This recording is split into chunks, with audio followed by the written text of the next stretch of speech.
Hi, I'm Erin Welsh. And I'm Erin Allmann Updyke. And this podcast will kill you. Welcome back to Salt. Salt, here Part we 2. go again. Yeah. Here we go again. I'm really excited about today's episode. Me too. I don't know if I'm going to answer any of your questions, but I think we'll come to some clarity. I honestly really actually do at the end of this. I am hopeful. I know that if there is a thread to be pulled, you will find it and yank it out from all of the mess. I yank. Yeah, I do. I'm thrilled for this. Yeah. I already want to start asking questions, and that is a first. Like, that is early for me. So, good. Yeah. I can't wait. Yeah. I can't wait for you to ask me questions, and then I'll be like, that's the one I don't have an answer for. Or like, oh my God, now I have to scroll 100 years in my notes. I can't wait. I have 15 pages of notes here, Erin. Nice. So like, I've got to have answers to something. But first, it's quarantini time. It is. We're again drinking the grains of salt, which is based on a salty dog. I mean, it is a salty dog, which is grapefruit juice and vodka or gin, whichever you prefer. Make sure your rim is salted, unless you're dealing with high blood pressure. No, just kidding. I don't know. But that is the technical recipe. Also, this reminds me that if you are just now tuning in and you didn't see at the top that it says Salt Part 2, you really don't have to listen to the first episode. But you should. It's not like there's a narrative that you'll miss, but you'll miss a lot. Let's be honest. Some. It'll help you with trivia.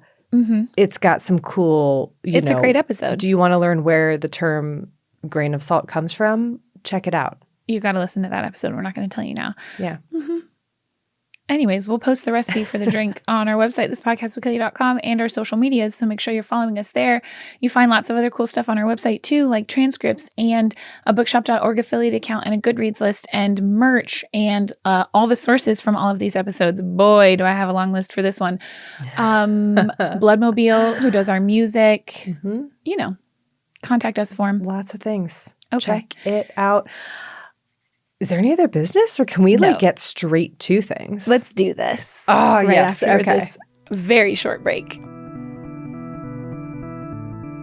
Intake of salt is a biological imperative, inextricably woven into physiological systems, human societies, and global culture. However, excessive salt intake is associated with high blood pressure. The crucial question is whether salt exerts a causal influence on patient-centered health outcomes, such as myocardial infarction, stroke, and death. However, this issue is controversial and fiercely debated. Despite the controversy, two broad points of consensus exist. The first is that the uncertainty could be resolved by better quality data, that is, large randomized clinical trials with sufficient follow-up to assess robust cardiovascular outcomes. The second is that the barriers to performing such trials are so substantial that they will be rarely, if ever, surmounted. Life evolved in the oceans, which are salty. I love this. I'm like, wait a second. Have I said this before? No, you haven't, but it is the most Erin Welsh way to start a thing ever that I was like thrilled that you didn't start that way and that I could do it. I did think about going into the evolutionary origins, and then I was like, stop. Yeah, no, I'm not going any further than that. Life evolved in the oceans. Yeah. The oceans are salty. And with the evolution from single-celled organisms to multicellular organisms, salt became a major component of our extracellular fluid. That is the fluid that is on the outside rather than the inside of our cells. Our bodies are basically just made up of tiny little water balloons bathing in more water. Yeah. Okay? Okay. And all of the water inside and outside of our cells is salty water. Yeah. But the salt on the inside of our cells is mostly potassium. So the ions that make up the salt mostly are potassium. And the salts outside of our cells mostly are made up of sodium. So as we moved from our ocean homes to land, and by we, I mean like, creatures, not like humans or anything. The global evolutionary we, yeah. Exactly. We were no longer bathing in sodium all the time, right? And thus we had to find ways to ingest it. Yep. So animals evolved taste receptors to be able to detect salt. And in general, like you kind of mentioned, Erin, most animals have actually a pretty consistent, like upside down U-shaped preference curve for saltiness, right? We think it's, upside down U. So like it's delicious right in the middle. If it's not salty enough, it doesn't taste good. If there's too much salt, also doesn't taste good, right? Yeah. So when we talk about salt in this episode, like you said last week as well too, I'm talking about sodium chloride, NaCl. Uh-huh. I mean, when I said it in the bodies, there's other salts in your bodies, and there's other ions that are important. But from now on out, I'm just talking about sodium chloride. Okay. Can I already ask a question? Because give it to me. You mentioned potassium is on the inside and sodium's on the outside. Uh-huh. And what happens then? Like, okay, let's talk a little bit more about it. Yeah. Well, it's not a question. It was more just like, tell me more. Let me continue setting the scene, and then I will get into that. Okay.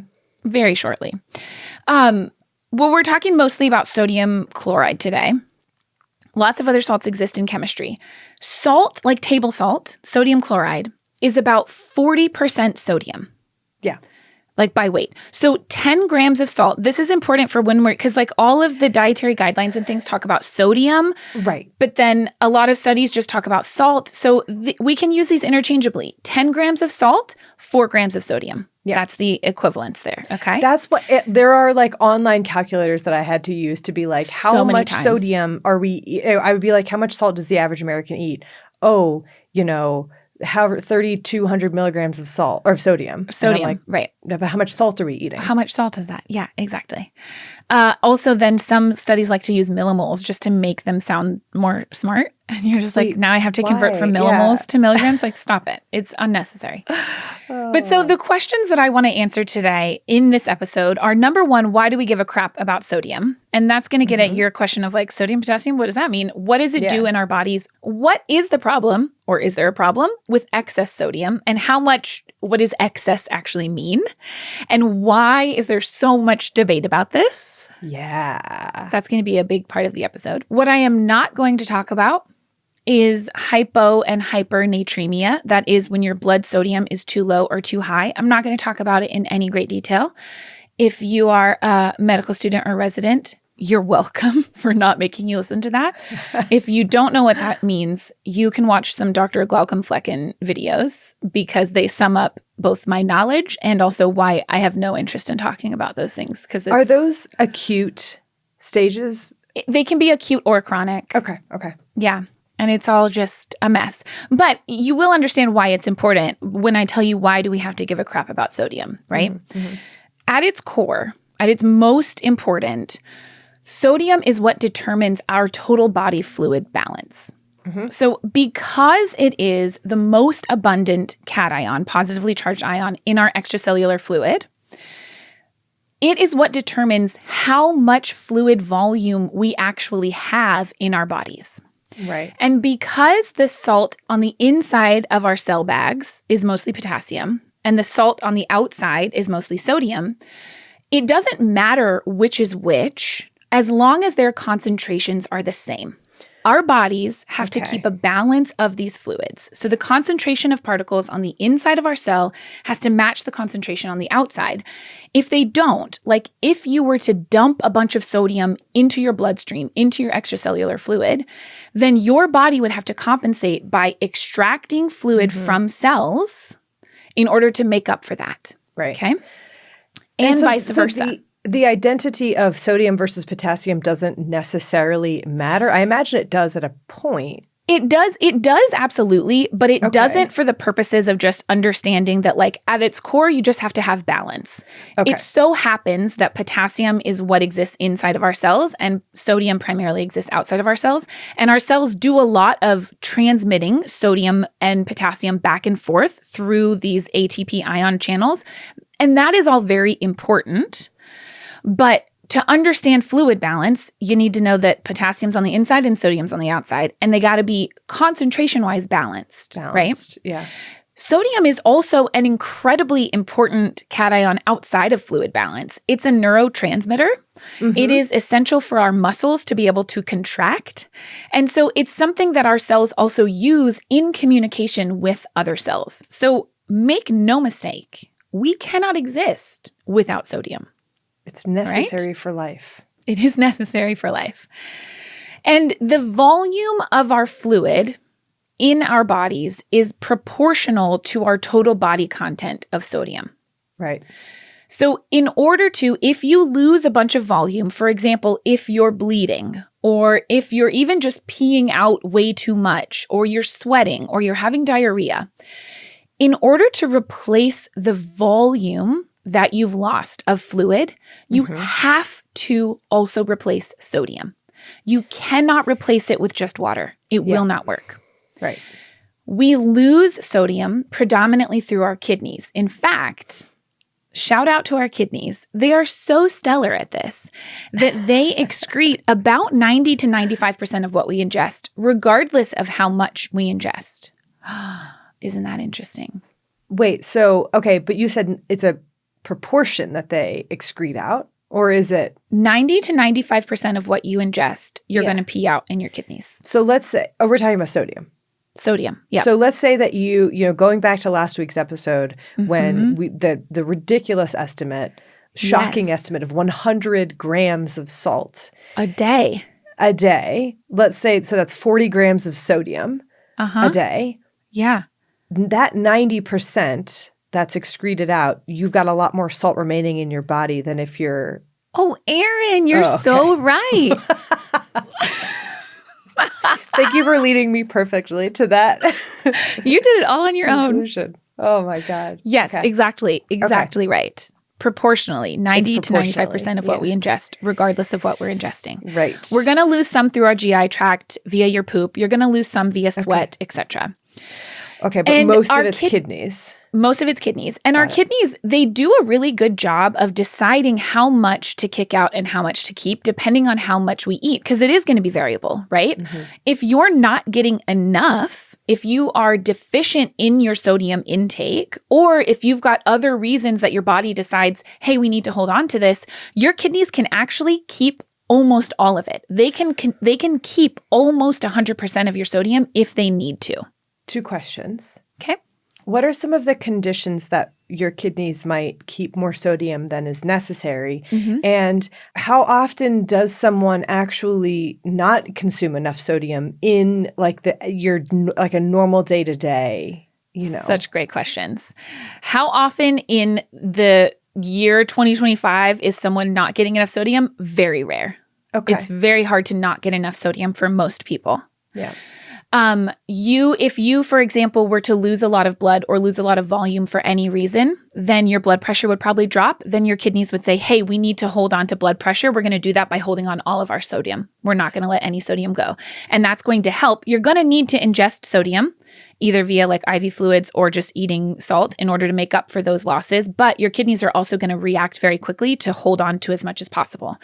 There's other like disease states. For example, if you have like issues with your adrenals where you're not producing certain hormones, because it's a lot of very complicated, it's your kidneys, it's your brain, it's your blood vessels and sensors that are in your blood vessels. It's hormones that are controlling all of this. So if you have deficiencies in certain hormones, then your kidneys might flip on and say, hey, we need to hold on to all the sodium that's possible because we are, at risk of losing it or whatever. Or maybe you have deficiencies in hormones and you can't do that. And so you're losing a lot of sodium. So then you might have what so many animals have, big bone like steak park. And that is what's called sodium appetite. Yes. And sodium appetite is this idea that we know exists in animals, that in a state of sodium deficiency, animals will exhibit these pretty extreme sodium-seeking behaviors, and they will do extra work to seek out and consume salt. And we see this in a lot of different animals: mice, rats, rabbits, pigeons, goats, we learned, kangaroos, sheep, cattle, monkeys, horses. So the question is, does this sodium appetite exist in humans? And we think probably yes, though the data is based on a few cases of, like, for example, kids who had no functional adrenals. So they were salt wasting. Their kidneys could not hold on to salt.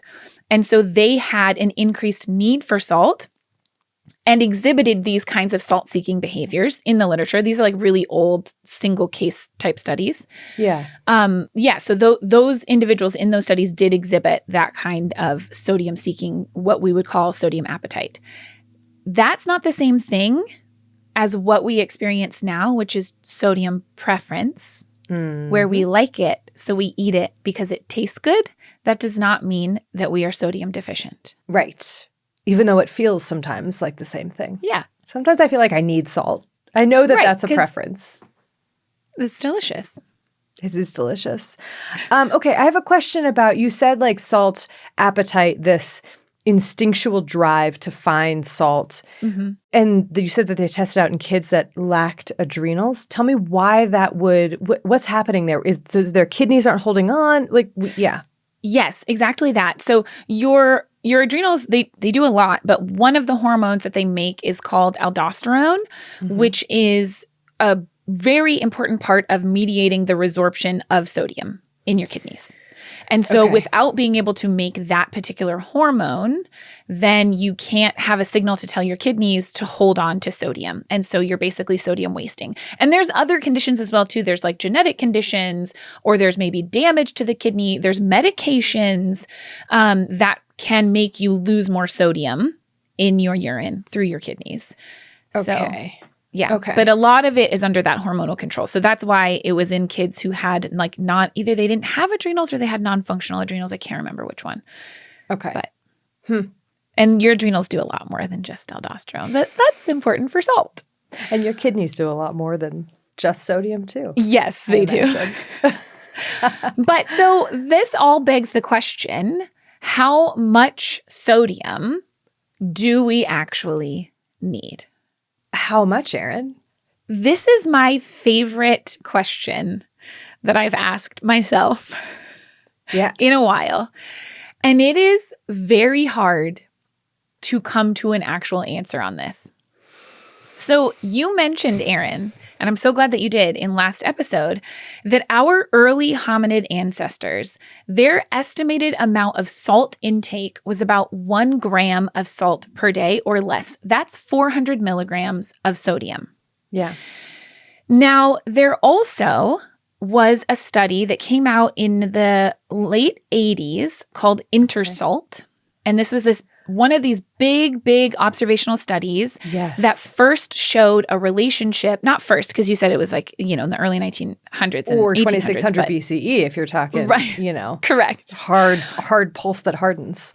Yeah, but this was one of a big, important observational study that looked at a bunch of different populations with variation in their average salt intake, and found a very strong relationship between higher salt intake and blood pressure. Yes. In this study, they also looked at several remote human populations in Brazil, Kenya, and Papua New Guinea.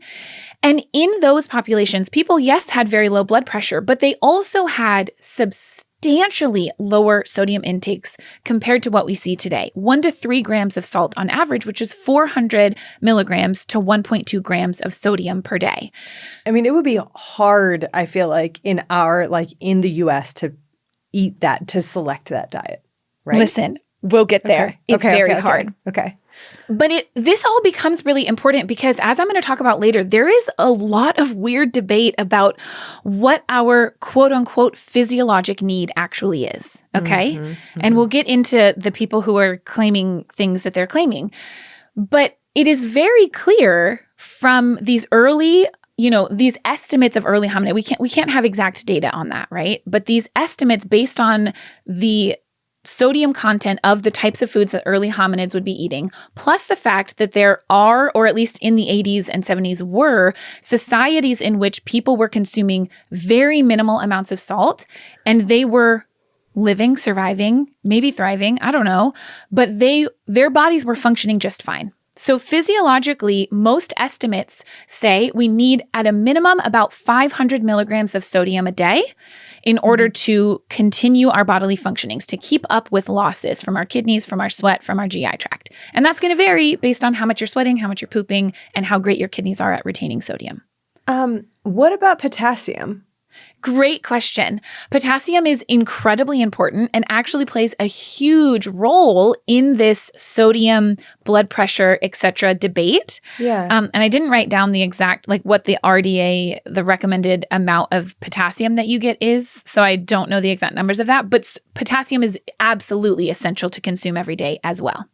And I'm asking about the InterSalt study. Were those populations, the remote populations, were they consuming some other types of salt, potassium or whatever? They were probably consuming more potassium than what we consume or what a lot of other populations consume, because foods that tend to be low in sodium are often high in potassium.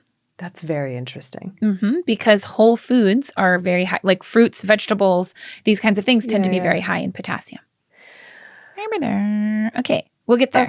Okay. So that's how much salt we need, like bare minimum to survive, we think, right? How much salt do we get? On average, global daily salt intake is estimated, most estimates, and by the World Health Organization, are about 10 grams of salt per day, which is about 4 grams of sodium. There is a lot of variation, so the average ranges from just over 2 grams to just over 5 grams per day, based on different populations. And of course, there's a lot of individual and day-to-day variation. Now, the World Health Organization recommends a limit of no more than 2 grams of sodium a day, 2,000 milligrams. That's 5 grams of salt. The American Heart Association in the US recommends for all adults absolutely no more than 2.3 grams of sodium. And for anyone with high blood pressure or at high risk for cardiovascular disease, they recommend a limit of 1.5 grams of sodium. Other countries have slightly different recommendations, but they're all in this ballpark of around 2 grams of sodium, around 5 grams of salt. And yet, globally, on average, we are getting more than double the amount of what most major medical societies recommend. Why is that? What impact is this having? And why is there so much controversy about this still?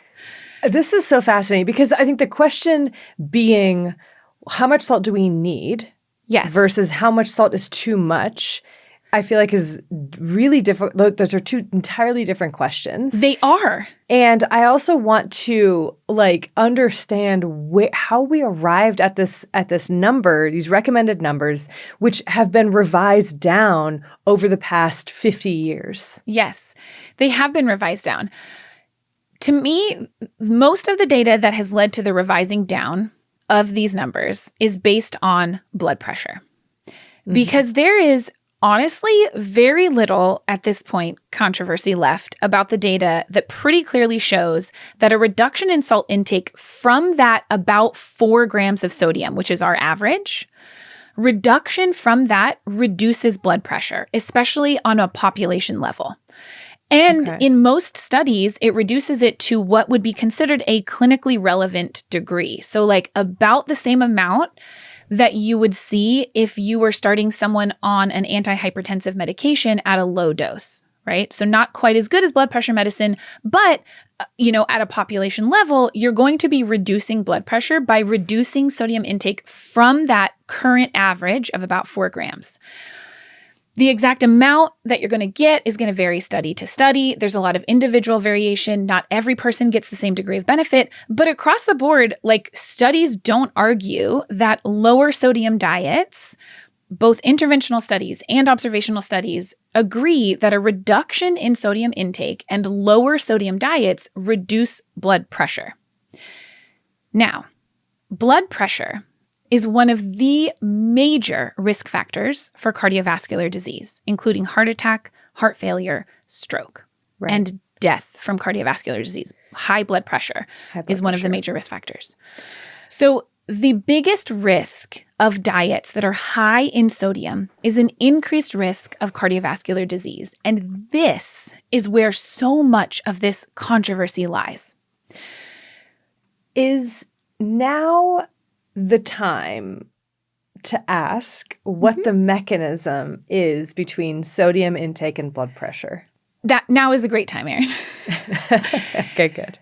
So there there's a complicated answer, which is a lot of like, we don't quite know, and the mechanisms, da-da-da-da. And then there's a simple answer, which is that when you consume more salt, because you're not excreting 100% of it, some additional salt is going to stay in your body, and that is going to tell your kidneys to hold, not even tell your kidneys, kind of force your kidneys to hold on to water, because water follows sodium. Yep. And so as your blood volume expands and your extracellular fluid volume expands, because it will, because you're holding on to water by holding on to sodium, that is going to cause an increase in your blood pressure because you're increasing the volume in your blood. And just more is shooting through those vessels. Right. You've got more sodium or holding on to more water, so now you have more fluid, so you have more pressure. Okay. Now, most of the time, if your kidneys, which sense this increase in volume and sense this increase in blood pressure, what they should do is excrete more sodium, because they can sense this and they can say, oh, we need to get rid of some sodium in order to get rid of some water because our pressure is too high. So what exactly happens in these, especially long-term high sodium diets? Because this is not like a today, tomorrow type of situation. This is like a long-term trend that we see. Okay. Especially in places where there are high sodium diets for a very long time. There's then like an increasing effect of a high sodium diet with age and with time. And so what exactly is going on, and what other miscommunications are happening between, our renin-angiotensin system and aldosterone and all of these hormones and our kidneys and the receptors in our carotids that are also telling our kidneys and our brain how much blood pressure we have. Like, there's some miscommunication that's going on that leads to, over time, an increase in blood pressure. And so our kidneys are just not, is it our kidneys that aren't responding as well, or is it? That's part of what we think, is that it's like, for some reason or another, there's a loss of some of this feedback where they're not able to sense this increase in blood pressure. Or in some cases, they even maybe go, hey, let's activate this system and actually increase blood pressure more, or something weird, like a paradoxical kind of response. So it's not like a super clear cut, but at its most basic, you can think of it as you're increasing the amount of sodium, therefore you're increasing fluid, therefore you're increasing pressure. Why does age play a role? I mean, age plays such a huge role in our cardiovascular health overall. We see like a decrease in elasticity of the vessels. So is it that they're not able to expand to that increasing volume? Okay. There's a chronic inflammation that's going on. Like, there's so much. So that's a different question. Okay. But yeah, so that's how we think that blood pressure is like involved with sodium, right? All right. So then the question is, if we know that blood pressure is such a huge risk for cardiovascular disease, and diets that are high in sodium increase your blood pressure, do they increase the risk of cardiovascular disease? And that question has been fraught with so much controversy. Yeah, it has. So let me try and break it down a little bit. Okay. Nearly all of the like large-scale meta-analyses that have been done to look at this question, does reducing sodium intake decrease cardiovascular mortality? All of these large-scale meta-analyses do show a significant reduction in risk of stroke, heart attack, cardiovascular disease, and mortality from cardiovascular disease. The quality, though, of this data is not as good as the strength of the data that we have for this direct association between sodium and blood pressure. Right. We don't have long-term randomized clinical trials because that is very hard to do, as I said in the first-hand account. The estimates that I have seen are that to get really good data on this, you would have to enroll between 17,000 and 37,000 people. You'd have to follow them for a number of years because you need to have enough, unfortunately, bad cardiovascular outcomes to be able to get that data. And it would cost between $400 and $900 million. So I know some people who could fund that. You know what I'm saying? Not like personally, but are they willing? Are they willing? No. But what it also seems to me is that a lot of this controversy about the strength of this data and whether it is real or not hinges on a couple of types of data and a couple of studies that have come out. One of them, it's not just one study, but a few studies, like one type of study, has found that there might be an increased risk of cardiovascular disease or death from cardiovascular disease at very low sodium intakes, closer to that 1.2 grams of sodium that a lot of people actually recommend. Right. So there are some studies that suggest, who have looked at like the lowest, the intermediate, and high sodium intake levels. Some studies suggest that actually the risk of cardiovascular disease is very clear above like 4 to 5 grams of sodium intake a day. Okay, so like 8 to 10 grams of salt, that is too much. But the recommendation should be more like 3 to 4 grams of intake and not this super restrictive 1.5 to 2.3 grams of sodium intake. That's what some of these studies say. Okay. Now, the critics, I know you have questions like why, what? The critics. Like, what's the mechanism? Yeah. What's the mechanism? Great question. I don't know. Okay. I don't know. They have not offered a mechanistic explanation. And some of the critics of these studies that have looked at what they call this J-shaped curve, right? Where like lowest intake is potentially harmful and higher intake is potentially harmful. So there's a sweet spot in the middle. Some of the critics of this say, look, in those studies that have looked at low intake or that have shown low intake to be potentially dangerous, that could actually be from what's called reverse causality. Because in those studies, they included a lot of people who also already had known cardiovascular disease or high blood pressure or heart failure. Those people might be more likely to be on a low sodium diet because they've been advised to cut out salt from their diet. And then they die from cardiovascular disease. It's very interesting that is not something that would have been controlled for, or right? like, in those studies. Yeah, exactly. So maybe we just like actually need some better studies on this stuff. It's bananas. They also criticized some of the like methodological issues with some of those studies because they relied more on like spot urine rather than 24-hour urine, which is how we measure sodium intake more reliably. But that's just like a lot of like, it all just points to the fact that like these people say this data is not strong enough to show a strong link, and these people say this data is not strong enough to show a strong link. And it's like, my goodness, okay? Oh, it's really interesting. I think like also in the context of evolutionary history, like our hominid ancestors, but at the same time though, like how I don't even want to like, this is like such a can of worms. Okay, listen. But yeah. There's multiple cans of worms that you're about to talk about, and I want to get at one that you're saying, this evolutionary history thing. Because listen, the other camp of people who seem super adamant that we should not be pushing for lower sodium, that we should not be having our medical societies have a push for sodium, it should not be a public health goal. They seem to be in this group. Get ready for this. I'm too excited. They claim, based on their data, they have done all these studies. They've looked at like 50,000 people using these really great high quality 24-hour urine studies across a number of different countries with different cultures, etc. And over the last 50 years, they say, there's been no substantial change in our salt intake over time, and it follows a normal distribution between about 2.6 grams and 4.8 grams of sodium a day.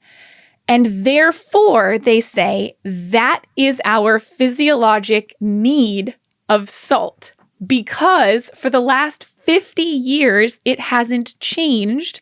And because it follows a normal distribution, that is what our physiological requirements are. This is a true argument that people are making in a bunch of studies. It seems to be mostly one dude who makes this argument and then gets cited over and over and over in all the studies that are saying, well, this J-shaped curve, and don't you know our physiologic need? And I'm like, you cannot tell a human's physiologic need from 50 years of data? That's all post-industrial revolution. Are you kidding me? No. I was aghast. I mean, I'm not surprised. This is one of the most heated debates, I feel like. It really is. But it's like, it also doesn't feel like a debate too. It feels like the arguments for we are like that is a ridiculous claim to make. And yet, Erin, it is so cited. It is just a really weird argument to me to try and use that. Like, okay, this J-shaped curve, it seems like we need to investigate it a little bit more. What is the ideal amount of salt consumption? That is, at its core, the major question. There is no doubt that diets very high in sodium, especially over that 4 grams of sodium, which is what's average, are going to increase your risk for blood pressure. And almost all the data also agrees that that will increase your risk for cardiovascular disease. Between this like 1.5 to 4 grams, there's people who just want to like fine tune this debate, which makes sense at a public health level. Like we need to have recommendations, right? Sure. But like, yep. The arguments that are trying to be made, it's a mess. In the past 50 years, how many people are smoking cigarettes? Like, does that mean that that's a physiological need? Right. Do you know what? Also, the rates of hypertension have also been stable over that exact same time period in which our salt consumption has been stable. So like that doesn't tell us anything. It literally doesn't tell us anything. Our awareness and treatment have actually improved. So that's nice. But like, come on. It's not just blood pressure also.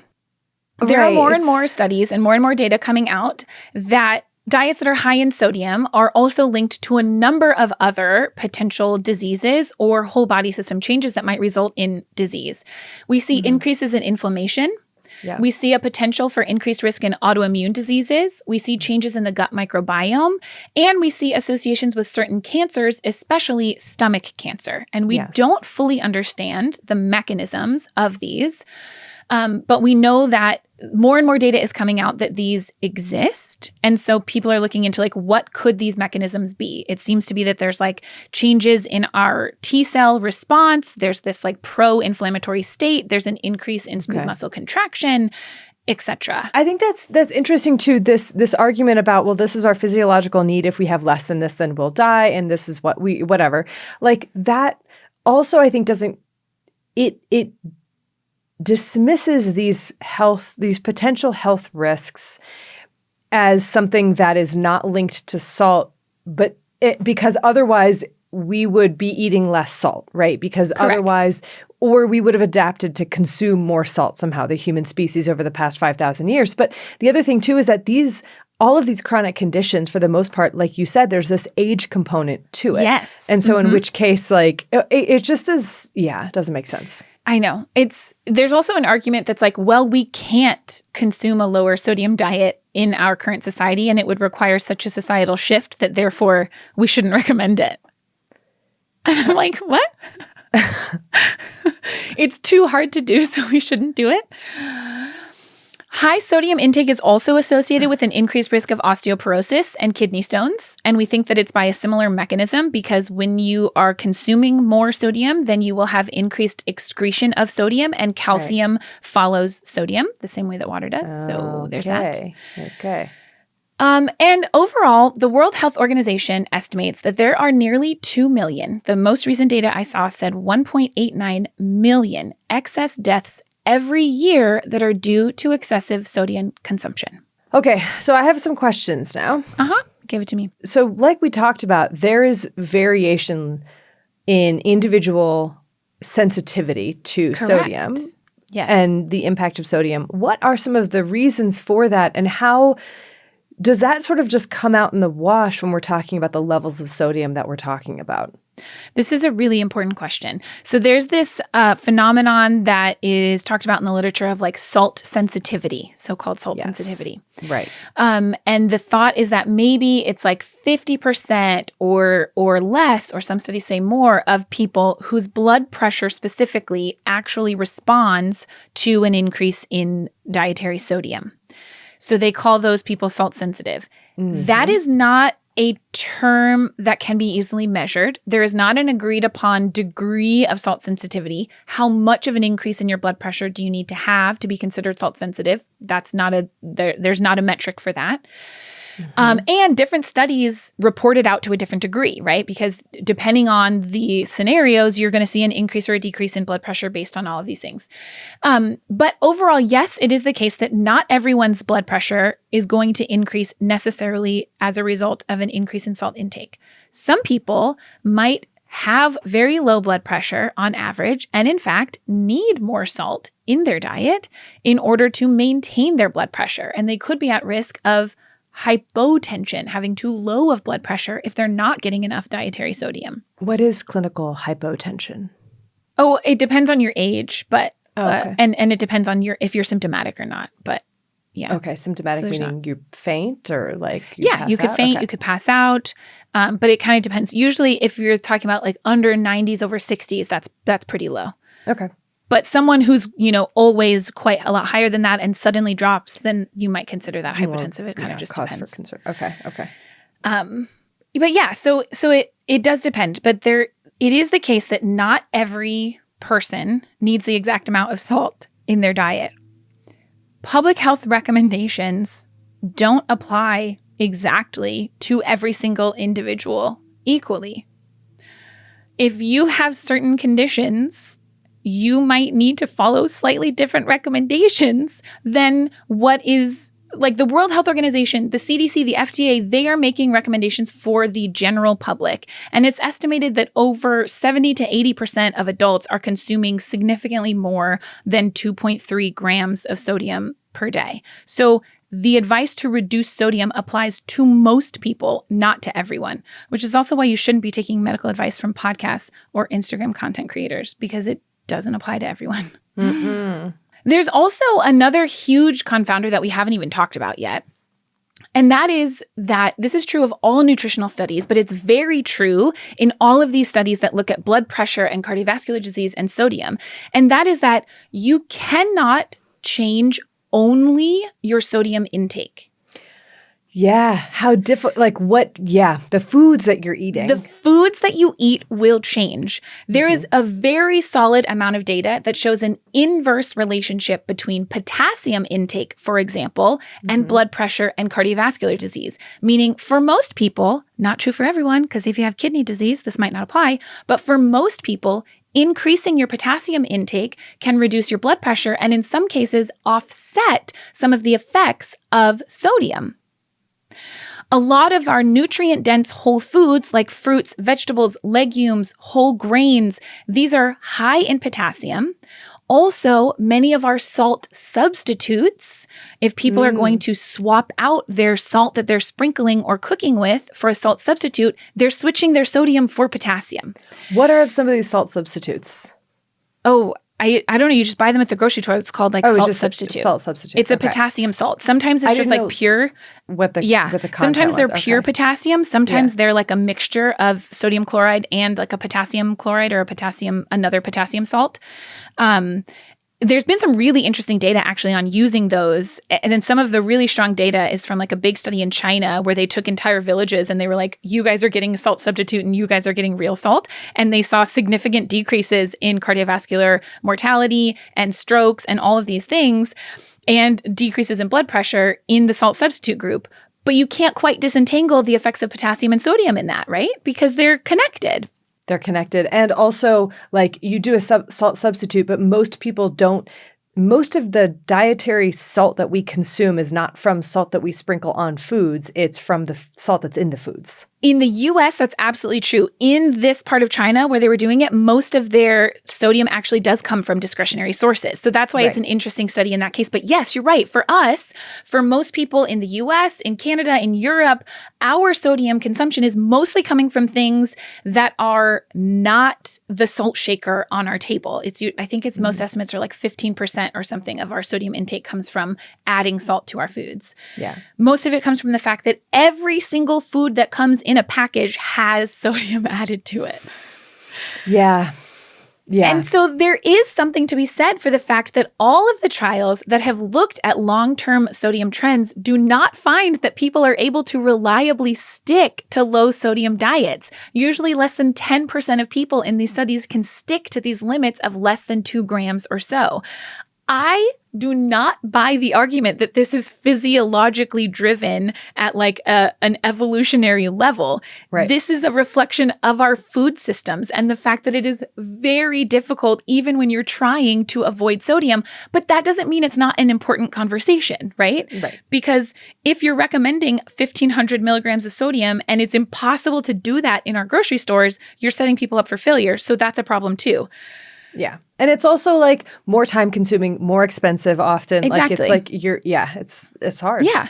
The biggest problem, the unspoken piece in all of these conversations about sodium and health and blood pressure is the same story as food dyes.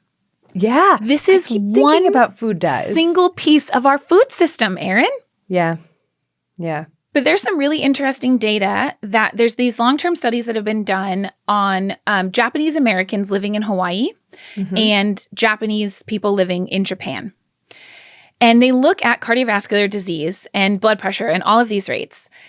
We have and die from cardiovascular disease in the U.S. at substantially higher rates than people in Japan, like when you compare U.S. to Japan data. Japan has some of the best health metrics out there. They also consume so much sodium, significantly more sodium on average than in America, than in the US. And in these studies that have looked at Japanese men and women and Japanese American men and women living in Hawaii, we see higher blood pressure in Japanese populations living in Japan, and yet higher cardiovascular disease in Japanese Americans living in Hawaii. Because guess what? It's not just sodium that's different in their diets. There's higher intakes of omega-3 fatty acids. There's higher total cholesterol intakes. There's also, interestingly, higher rates of smoking and alcohol use, but lower intakes of total calories and protein and fat, including saturated fatty acids. Nothing that we eat is in isolation, right? Yeah. So yes, it is important to have these dietary guidelines, but these exist in the context of so many other foods, and it is one single part of your overall food system. This is fascinating. And I feel like there is like a clear answer in many ways. Are you going to cut your sodium? Am I? Yeah. Honestly, while I was reading, I was trying to use less. I use a lot of salt. But I think you're right. Yes, I can reduce my discretionary salt, but am I still going to want, salty crackers and stuff? Yeah. Yeah. So I'm going to try to eat less, or at least try to eat more whole foods, like bananas, etc. We all need to be doing that. That's true. Yeah. But yeah, I think it's like because I feel like I have the more salt I eat, the more I want, and then it becomes like a problem. So maybe I'll try. You know what? I do kind of want to try it to the salt alternatives. Yeah. Yeah. My husband Brett got really into those for a while. We had a lot of potassium salt in the house for a while. Yeah. I'm intrigued. Yeah. Yeah. If you're intrigued and want to learn more about this debate or whether you should reduce your salt intake or not, my favorite paper, honestly, was the one that I pulled that firsthand account from. And it was by Hunter et al. In Nature Reviews Nephrology 2022, The Impact of Excessive Salt Intake on Human Health. I thought that they did a really good job of explaining all of the controversy of providing the data, not on quote unquote both sides, but like providing all of the data. They definitely have a bent. They think that we're eating too much salt. But I really enjoyed that paper. I also read it piecemeal, and I wish I had just read it all the way through at the beginning because it was most of my stuff ended up coming from there. But I was like reading it, and then I found other things. Anyways, it's a great paper. There's also some interesting ones about like our regulation of salt appetite and like the salt drive and everything. So I have a couple of papers on that. And then literally, just so many papers. I think another great one was from 2018 by he et al. He and McGregor. It was the role of salt intake in prevention of cardiovascular disease, controversies and challenges. I enjoyed that one. But there's so many, including all of the controversial ones.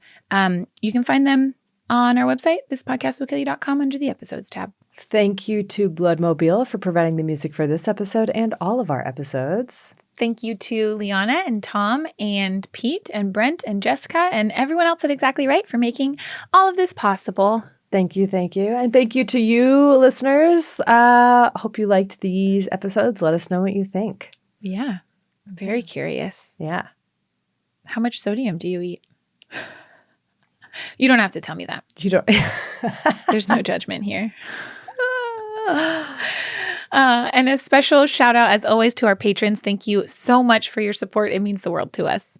Until next time, wash your hands. You filthy animals.